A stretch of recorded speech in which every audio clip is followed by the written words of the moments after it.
I often hear men say, I love looking at porn, and it's fine because no one's getting hurt and it's only fantasy, so what is the problem? Now, the fact is, you may not have a moral problem with porn, but many are starting to have a medical problem with it. The more we study the impact of porn on the male brain, the more men are starting to think twice about porn being just a harmless pastime. So in this short video, I want to share with you 4 ways porn warps the male brain. Number 1, porn gives men a new standard of beauty.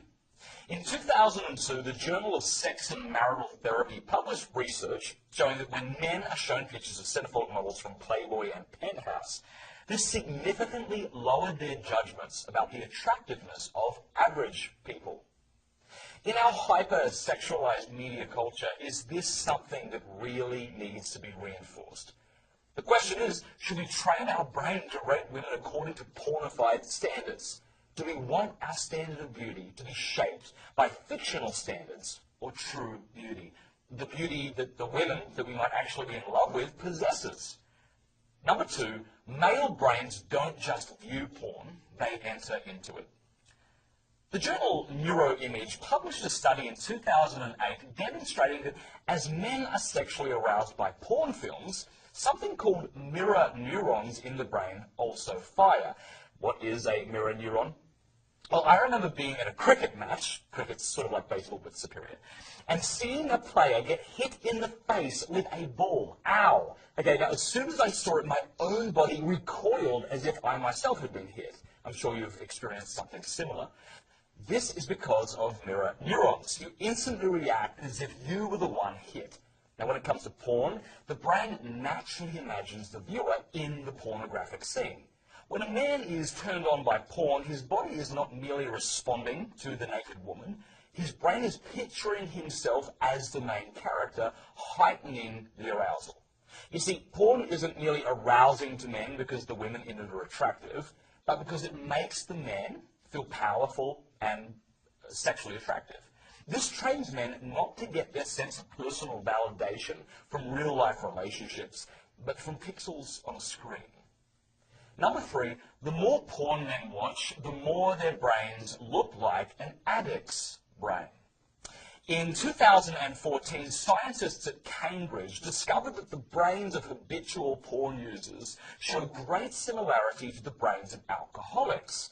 When a self-confessed porn addict is hooked up to an MRI machine and then is shown pornographic images, a brain structure called the ventral striatum lights up in the same way it lights up for the alcoholic who sees a picture of a drink. Now, you might be thinking, so what? Well, researchers speculate that the continued use of porn over time, especially starting at younger ages, makes it such that we actually lose willpower. The more we watch porn, the more difficult it is for men to say no to watching porn because of the strong craving that they feel.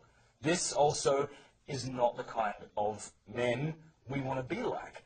We want to enjoy sensual pleasures, not be enslaved to them.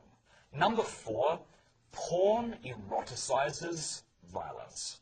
According to research by Dr. Dolph Zillman and Dr. Jennings Bryant, the more porn one is exposed to, the more likely one is willing to trivialize rape. In their experiments, after watching just 5 hours of pornographic film stretched over a period of 6 weeks, these people who watched the films were willing to cut the sentencing of an accused rapist nearly in half, compared to those who had not watched pornography at all. Now, those who watched more porn were also likely to believe that practices like sadomasochism were 2 to 3 times more common in general society than those who had not seen porn. Now, of course, porn doesn't make most consumers into sexual violent people, but it does train men to embrace a culture of objectification, reinforcing a belief that women exist to give sexual pleasure to men. Let me make an appeal to men, not as someone standing above you, but as a brother. If our goal is to become men who are more able to perceive beauty in the one we love, if our goal is to feel a personal sense of worth and validation based in part on our most valuable relationships, if our goal is to be a man of self-mastery, not enslaved by our passions, and if our goal is to treat women as people who should be served and loved and not see them as objects to be consumed for our pleasure, then we need to man up and we need to fight against our desire to watch porn.